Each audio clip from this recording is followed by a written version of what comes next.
How's it going, you guys, and welcome back to ConstantlyVariedFitness. My name is Hudson, and I'm super excited to bring you guys today's video, which is talking about pre, during, and post CrossFit competition tips in order to help you do your best, be well prepared, and assess afterwards how you can improve for the next one you have down the road. Now, a lot of things are going to be covered in this video, but if you enjoy this video, please make sure you hit the like button. It helps us out a lot, and be sure to subscribe for weekly videos. We're going to help you guys get better at anything fitness related.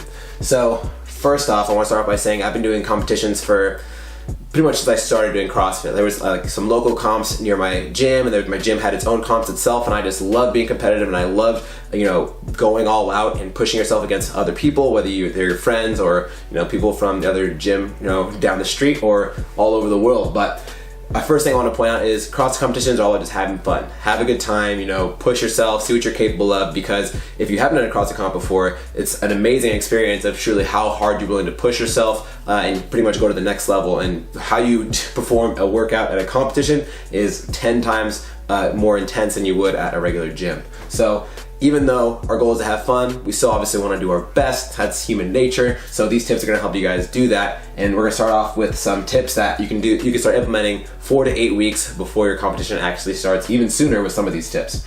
So the first one, this is a very general tip that can be applied, year round, is work on your weaknesses. So if you're someone that's naturally really strong and you crush cleans and you crush snatches all day long, but your gymnastics is kind of and you only really show up to do your clean and jerk and snatch type days at your gym, whether you follow your gym's programming or you follow like an online competitive program, make sure you're still tackling your weaknesses. For me personally, I'm not a good rower. I'm 5'5". I'm not built to be a good rower, but I'm not using that as an excuse. I still work on rowing as much as I can to get better at it. And a way I can do that, just in my typical programming, is I'm very good at double unders. So if I see a workout and I see it has double unders in it, I'm like, you know what? I'm actually going to sub out double unders today and throw in rowing instead for a certain distance or calories. So that way I can work on something that's more beneficial to my overall fitness and performance. So that way I'm getting the more bang for my buck out of that workout, instead of me just doing all of the double under workouts every single time, because I wouldn't get as much from it because I'm naturally already pretty proficient at them. I can't get that much faster at double unders.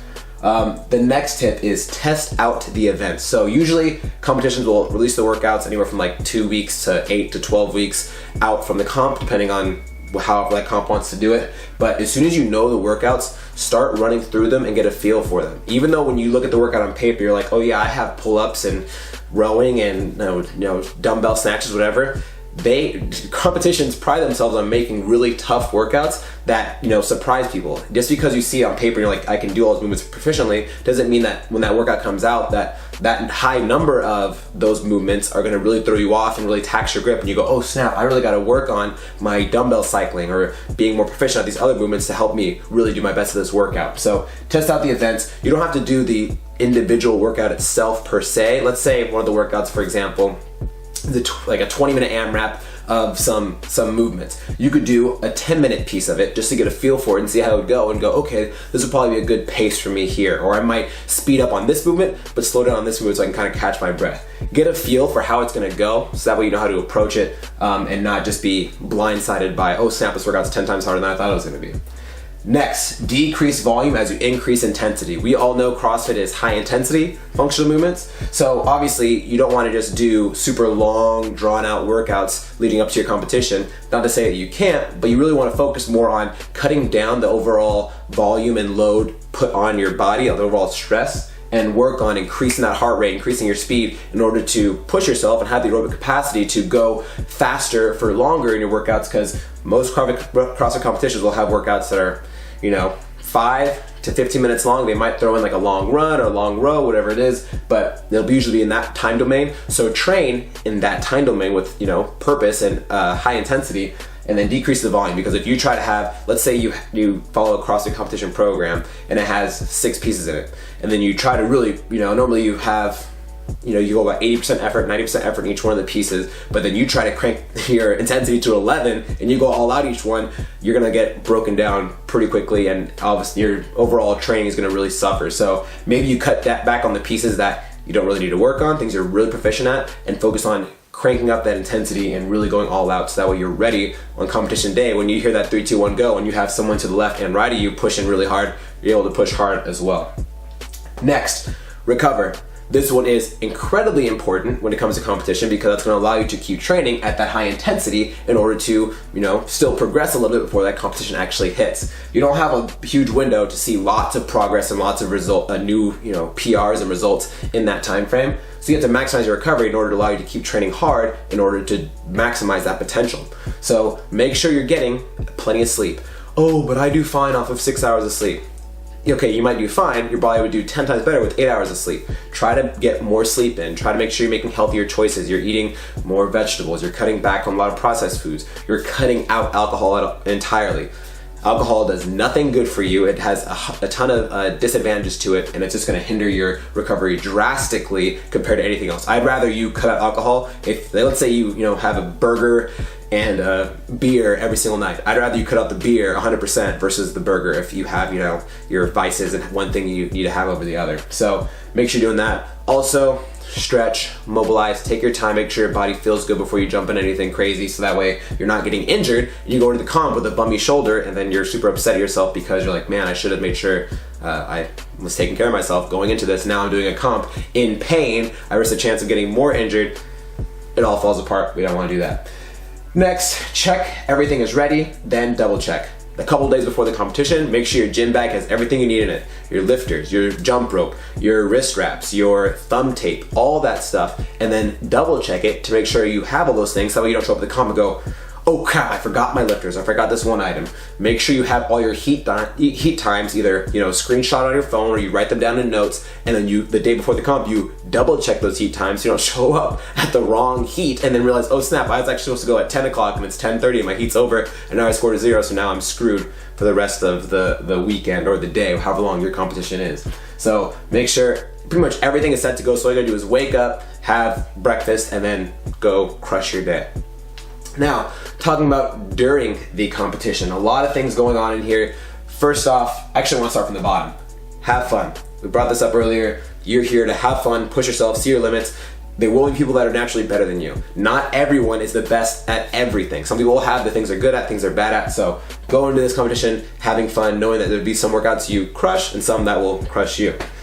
So, first or second, have simple food ready. Things like fruit, things like deli meat, things that are very simple and don't have a lot of ingredients, a lot of processed stuff in it, so that way it's easy to digest and your body will process it very quickly, so that way it's going to get into your system and allow your body to start recovering and use those nutrients to feel better and energize yourself for the next workout you have going on that might be in an hour or so. Don't go and have McDonald's. You can make a very simple turkey wrap with lettuce and tomato and mustard and have that in between your meals, so it's light, something that's going to fuel you, kind of give you some satisfaction in your stomach. Overall, you're not eating anything that's super heavy or it's going to weigh you down much. So something that's simple, things you can snack on, fruit, granola, protein bars, protein powder, things like that. Next, get to the event early. Even though you check your heat times, you're like, okay, yeah, this heat time, I'm set to go in an hour, I'm gonna leave my house now, and my house is gonna take 30 minutes. You don't know if there's gonna be an accident on the way there. You don't know if maybe last night they changed the heats for some reason and you're actually only 20 minutes earlier.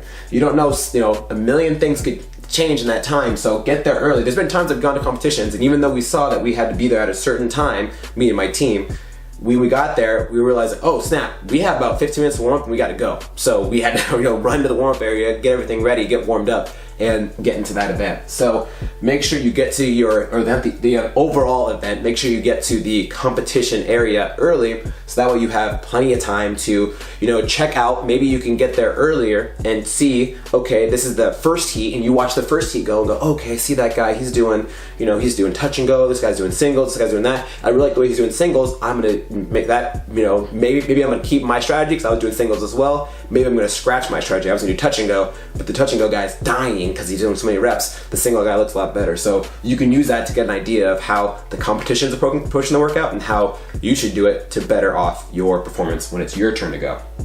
Warm up and cool down is a priority 1,000-fold. Make sure you spend plenty of time warming up. Spend 20-30 minutes warming up. You want to be overly warm than underly warm, if that even makes sense. You want to make sure you're really warm versus not warm enough, because that's going to allow your body to at least be primed and ready to go, because your blood's pumping, your heart rate's up, everything's loosened up and not tight and achy, so that way you can hit the workout hard and go. The only way you could probably do way too much is if, let's say for example, it was a clean and jerk in the workout and it's 135 for the weight, and you do 225 just to make, I'm gonna go make 135 for really light, you do a bunch of 225. That would probably be a little too drastic and probably gas you out a little too soon. Or maybe you do like pretty much like 80% of the reps that are actually in the workout as part of your warm-up. That's probably too much too. So if you're doing a workout that has 90 total reps in it, maybe you do 30 reps of it, so you do a third of that workout to just get your body warmed and see how you feel, and maybe you want to retest that strategy that you had seen someone else do in an earlier heat.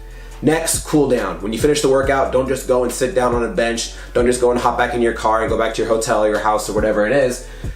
Keep your body moving and help your body down regulate. So go hop on a bike for 10 to 15 minutes, just going nice and slow, helping your body flush out all that byproduct your muscle just built up as you're doing that workout. Go and mobilize, go hop on a foam roller, go hop on a lacrosse ball, do some passive stretches, do something that's going to help your body lengthen after all that contraction and be mobile and feel good for the next workout you have. So don't just stop after the workout.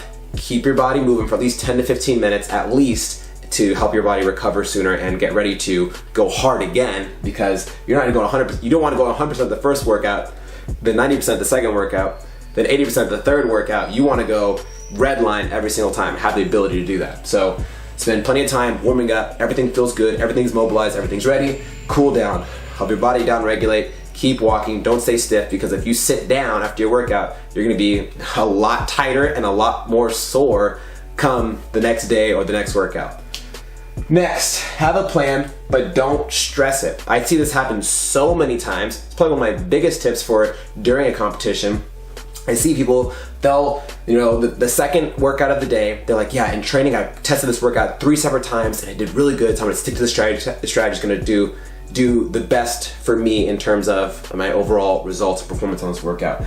And then it's very different doing this workout by yourself at your home gym versus you doing it on a competition floor. You might go a little bit faster than you expected, and all of a sudden you realize those sets of 10 toes bar you're gonna do are significantly harder and you're barely holding on after rep number 6. Cut it down early if you need to. Don't let yourself hit failure in the middle of the workout. Push yourself, 100% at the very end of the workout. But if you feel like you're in the middle of the workout and things aren't going as you initially anticipated and things are starting to, change in the middle, go with it. Think on the fly, okay, 10s aren't doable for me. I'm gonna do 6 and 4, 6 and 4. I'm gonna do 5s. I'm gonna do 8 and then 6 and then 4, however you want to get it done, but have a game plan going into the workout, but don't stress if things need to change because it's not going quite as planned. Maybe the barbell is heavier than you anticipated. Maybe they changed the weight last minute. I've been to comps, so they changed a whole workout the day of because they ran out of weights or something like that. So be able to think on the fly, understand that, when how you train at your gym is not how you approach workouts on the competition floor. Naturally, your heart rate is 10 times higher. You want to go that much faster, and if you might blow up too soon, take a step back and rethink things in the middle and go, okay, I'm going to change things here and there really quickly just so I'm able to adapt to the workout and not just come out hot and then die off and be upset with my performance. So those are my main things for during the competition. If you implement those, it'll make a huge difference on your overall performance and help you feel your best in the workout and not just crush the first 2 events and then the next several events you just die off and start to slowly lose interest. Because I see that happen as well. Some people on the first day of competitions are super pumped and excited and they're ready to go. And then come to day 3, everyone's complaining about how achy they are and sore they are. Not you, because you're doing all these things. You're taking care of your body and you're hopefully still ready and primed to push yourself and have fun. Now, very important, your post-comp, because let's say your competition, you did, good, you did well, but you want to do better for your next one. Maybe you took 3rd place, you want to take 1st place. Maybe you took almost dead last, you want to take middle of the pack next time. This is going to allow you to set yourself up for success and get ready for the next time a competition is coming up around the corner. So post-competition, take a week off. You just took yourself through maybe a day, maybe several days of high intensity workouts that really pushed your limits. You're probably gonna be pretty sore by the time the competition ends. So take a week off, not necessarily a week entirely off from the gym. You could go and just, hey, I'm gonna bike for the week, or I'm gonna go run, or I'm gonna go hike with my dog, whatever it is. But take a week off in the sense of intensity and volume. Take it easy, let your body recover, go nice and slow, make sure you feel good at the end of a week after the workout and you're not still sore a week after the workout. If that happened, then things went wrong somewhere in the middle of this. So take a week off or have a slower week and a more relaxed week so that way your body can get back to normal and not be so dead. Next, assess your strength and your weaknesses. So maybe you did the competition, like we mentioned, even before this comp started, you crushed the barbell stuff, you sucked at the cardio stuff, or vice versa, or you're not that good at gymnastics. Whatever it is, assess your strength and weaknesses to determine, okay, I really sucked at that rowing. Every time now I see blank in the workout, I'm gonna start for rowing instead, so I can tackle that more and get better at that and push myself in those areas that are gonna help me become overall much fitter. Lastly, is your program for you? This is more so people that are doing like competition style programs that are getting it online and doing it at their gym in their open gym time or whatever it may be. Assess, is this program helping you get the results that you're looking to achieve? Is it designed to help you become better? Because I've done several different types of CrossFit competition programs, and there's some that are super crazy barbell heavy. There are some that are super crazy voluminous and really, take a lot out of you. There's some that are all over the place. So find a program that's gonna help you get better at your weaknesses and still maintain on your strengths. You don't want to just get better at your strengths and let your weaknesses fall to the wayside. If you're going to a CrossFit gym and you feel like they're not doing enough for you there, maybe you go to a different CrossFit gym, or maybe you ask your coach, hey, can I get some accessory movements, programming to help me get better at these things that I really want to focus on? And maybe you can get some personal training. Maybe they'll write you up a free accessory program you can do on the side, or you leave a comment down below on your weaknesses and I will gladly provide you with some accessory stuff to help you get better at those things. So these are my tips pre, during, post CrossFit competition to help you get your best performance during your competition. If you have one coming up or you just did one, I'd like to hear results down below, and I'm really interested to follow up with you guys and see if there's anything else I can do to help. If you think I left anything out, that'd be a really beneficial tip. Also leave that down below in the comments. Just give me something down below. Give me a high five or a waving hand emoji down below. Thank you guys for watching. Again, if you enjoyed this video, hit the like button if you did enjoy it. Subscribe for plenty more if you don't already. Follow us on Instagram at ConstantlyVariedFitness, and we'll see you guys in the next episode. Go crush your CrossFit competition.